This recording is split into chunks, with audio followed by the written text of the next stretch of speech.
মুরগি ফরজ গোসল করে না জীবনে,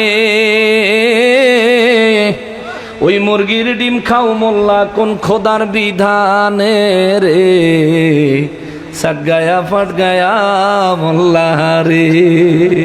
ঠিক কিনা বলে? এটা একটা প্রতিবাদী সঙ্গীত, ওই ওয়াহাবিরা কইছে আর কি। ওরে ষাঁড়ের হয় না মুসলমানি, গাভীর হয় না বিয়া, সেই গাভীর দুধ খাও মোল্লা কোন শরীয়তে দিয়া রে, সাট গায়া ফাট গায়া মোল্লা রে। ঠিক কিনা বলে? তুমি মাযহাব মানো না, এই ষাঁড়ের মুসলমানি হয় নাই, গাভীর বিয়া হয় নাই, কিন্তু এই গাভীর আর ষাঁড়ের মিলনে গাভীর বাচ্চা হইল। এই গাভীর দুধ যে তুমি মজা কইরা খাও, এটা কোন শরীয়ত দিয়া? কোরআন শরীফের কোনানো কইছে, হাদিস শরীফের কোনানো কইছে, ফয়সালাটা কেমনে বাইরিছে? তুমি মাযহাব মানো না। তোমার যদি ইলমের বহর থাকে, মোরগ মুরগির ফরজ গোসল হয় না, হে মুরগির ডিম কোন দলিল দিয়া তুমি খাইতেছ? তুমি যদি বড় মুস্তাহিদ হও, ইমামদের মত বাদ দিয়া কোরআন সুন্নাহ থেকে নিজের গবেষণা দিয়া বাইর করে দলিল দাও। যদি পারো মারহাবা, যদি না পারো মাযহাবের বিরোধিতা করবা না। বিরোধিতা করলেই প্রমাণ হবে। এতদিন কইছি ইহুদিদের দালাল, এখন বলবো তুমি পাক্কা ইহুদি। তোমার উদ্দেশ্য হইল মুসলমানের ভিতরে একটা ফিতনা লাগানো। ঠিক ঠিক, যোগ্যতা নাই কিছু না, মাঝখান দিয়ে একটা ফিতনা লাগায়া দেয়। এই জন্য মোরগ মুরগি গোসল তো করেই না। হাঁসে দেখবেন, হাঁস মিলন কইরা পুকুরের মধ্যে ডুবে ডুবে গোসল করে, ফাঁকনা লেড়ে লেড়ে গোসল করে। হুজুরে যদি কয়, হে হুজুরে যদি কয়, হুজুর একটা হাঁসের ডিম দেই, না না আমার অ্যালার্জি। হ্যাঁ অ্যালার্জি, তো হুজুর কি দিব? দেশি মুরগির ডিম থাকলে দাও বাবা। অথচ হুজুর মাযহাব মানে না, লামাযহাবী হুজুরের দিকে এবার হুজুর তো দেশি মুরগির ডিম দেয়া। এইটা কোরআন শরীফের বা হাদিস শরীফের কোন জায়গার থেকে আপনি এই দেশি মুরগির ডিম খাওয়ান আপনি হালাল মনে করলেন? একটু কম দলিল দেন। কবার জীবনে ডিমও খাইতাম না, ওয়াজও করতাম না। মুসলমান মাযহাবের ইমামেরা, ইমামে আযম এমনে এমনে হয় নাই, এমনে এমনে হয় নাই। সাহাবায়ে কেরামের জামানায় সাহাবীরা কেউ কিতাব লেখেন নাই, তবে তাদের জামানায় মাযহাব ছিল। মাযহাবের বিভিন্ন বর্ণনা পাওয়া যায় অনলাইনে। উইকিপিডিয়ায় যদি তালাশ করেন মাযহাব সম্পর্কে, সেখানে একটা তথ্য পাবেন যে পৃথিবীর জমিনে ইমামে আযমের জামানায় সাহাবায়ে কেরামের জামানা থেকে 12টা মাযহাব ছিল। কয়টা? 12টা। কয়টা? 12টা। মৌলবী আর আমগো দেশে বেদ্যফেরা কয় কি যে হ্যাঁ আগে বলে মাযহাব আছিল না। উইকিপিডিয়ার মধ্যে অনলাইনে লিখছে। আমার যুবক ভাইরা গুগলে ট্রাই করবা, গুগলে লিখবা, গুগলে মাযহাব কি, মাযহাব সম্পর্কে জানার জন্য লিখবা উইকিপিডিয়া। বিশ্বস্ত একটা অনলাইন পোর্টাল, ওখানে গেলে তুমি পাইবা। তালাশ করে দেখো ইমামে আযমের জামানায় 12টা মাযহাব ছিল, তবু ইমামে আযম মাযহাবের খেদমত করেছেন। ওই 12 মাযহাবের মধ্যে 11 মাযহাবের কেউ কিতাব রচনা করে নাই, তালিম দিতেন, রুহানি তালিম, রুহানি তালিম, রুহানি তালিম আসতো, কলবে কলবে কাজ লাগায় দিত, কামেলে মুকাম্মেল হয়ে যাইতো, দুনিয়ার ধ্যান খেয়াল সব বাদ দিয়া আল্লাহ এবং তার রসুলের প্রেমে মজে যাইতো। জোরে কন্যা সুবহানাল্লাহ। এখন তো অলির কাছে যাইতো, এই ফকিন্নির পোলারা মানা করে, ঠিক কিনা বলেন? অলির কাছে গেলে মনে হয় গরম ভাতে ছাই পড়ে, অলির কাছে গেলে মনে হয় গরম ভাতে ছাই পড়ে। আরে ভাই, অলি আল্লাহ তারা তো দ্বীনের প্রচার প্রসার করে, দ্বীনের খেদমত করে, ইন্তেকাল করে মাজার শরীফে শুয়ে গেছে। হেগলগে তোর কি এর দুশ্মনী? শুধু হেগলগে তো দুশ্মনী করে শেষ হয় না। এই সুরায় গ্রামে একটা মানুষ মারা গেলে এই বেড়ার লেগে জানাজার পরে একটু দোয়া করবো, হেনু গিয়া পর্যন্ত বাওয়ার ঢুকাইয়া বিরোধিতা করে। এটা মরা মানুষেরও দুশ্মন, জিন্দা মানুষেরও দুশ্মন। অরে এলিং আমি মাঝে মধ্যে মাথাটা নিচের দিকে দিয়া, ফাঁসাটা উপরের দিকে দিয়া, বাঁশের কঞ্চি চিনেননি? কথা কন, বাঁশের কঞ্চি, বাঁশ গাছের মধ্যে চিকন যেটা বাইরে সিবা কয় না, আপনার এলাকায় কি কয়? সিবা। বাঁশের কঞ্চি, এই সিবার মধ্যে একটা আছে একেবারে সবুজ কালার, আর একটা আছে হালকা হালকা হলুদ হয়েছে, মানে পাকছে, টনটনাটা এরকম 100 ব্যাট কাটতেন না এই মুলুবির কেল্লাটা মাথাটা নিচে দিয়া এরপরে ভাষাটার উপরে খালি কতক্ষণে 2-4 বাড়ি দিয়া তার ভাষাটারে আমরার বত্তা বানান যাইতো। তো বুঝতো ফিতনাবাজির মজা কত আর কত দানে কত সাইল, ঠিক কিনা বলেন? মাযহাবের বিরোধিতা করে, মুসলমানের মধ্যে ফিতনা সৃষ্টি করে, আজকে ইহুদির পক্ষে সুর দিতেছো। বাংলার মুসলমান তোমাদেরকে চিনে গেছে, তোমরা পাঞ্জাবি টুপির ভিতরে জলজন্ত ইহুদি, জলজন্ত ইহুদি মুসলমান।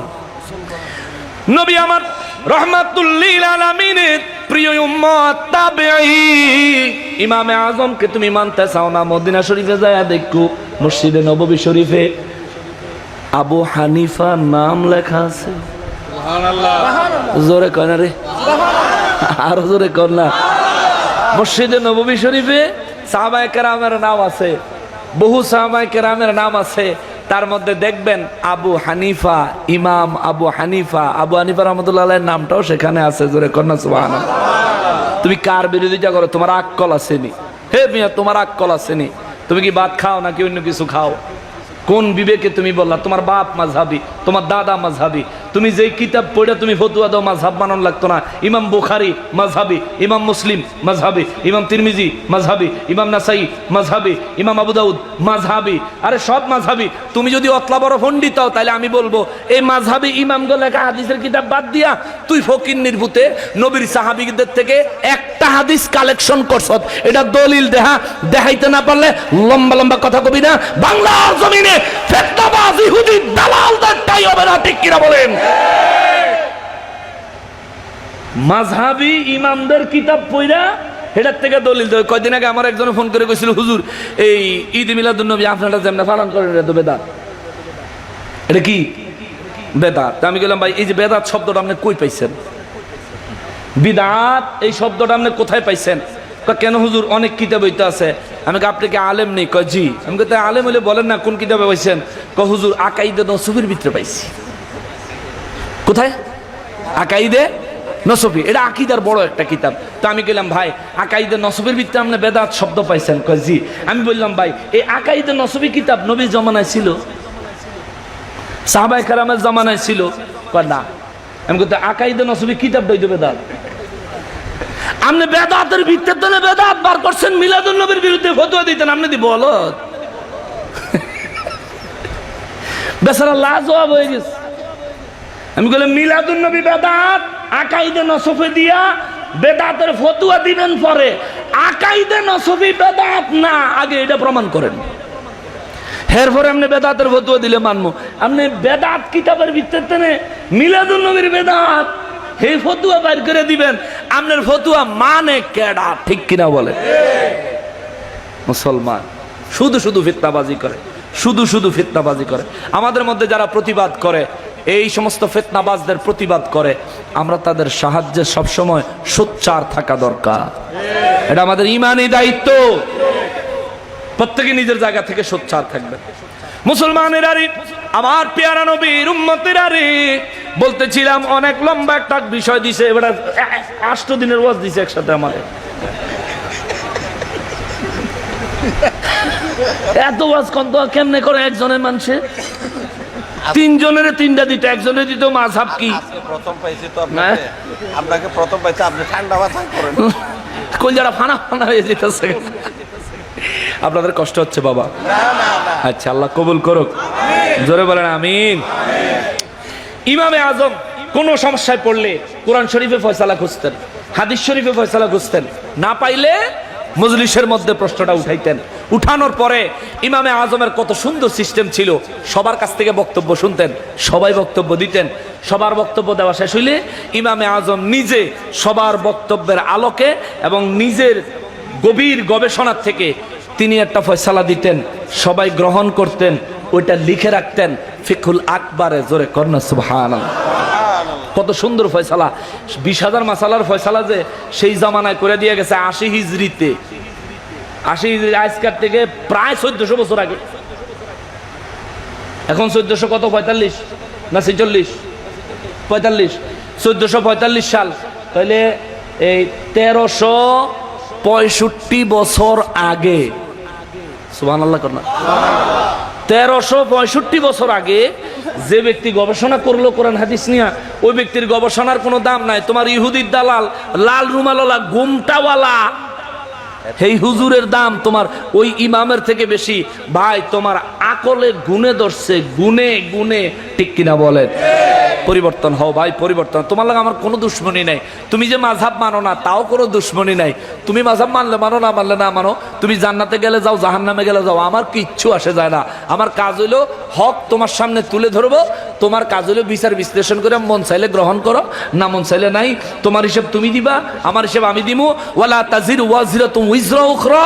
আল্লাহ কোরআন শরীফে কইছে, হুজুর মুমিনদেরকে চিন্তা করতে মানা করেন, কাফেরের হিসাব মুমিনের থেকে নিব না, এক মুমিনের হিসাব আরেক মুমিনের থেকে নিব না, যার যার হিসাব তার তার কাছ থেকে নিব। সাইড সাউন্ড করার, পাশের থেকে কেউ চিকুন সুর দেওয়ার কোনো চান্স থাকবে? ওই দিনে চিন্তা করো, ওই দিনে চিন্তা করো ভাই। আল্লাহর কাঠগড়ায় দাঁড়াতে হবে, জবাব দিয়া কদম দিতে হইব। পাও কদম লাড়তে পারবা না মিয়া।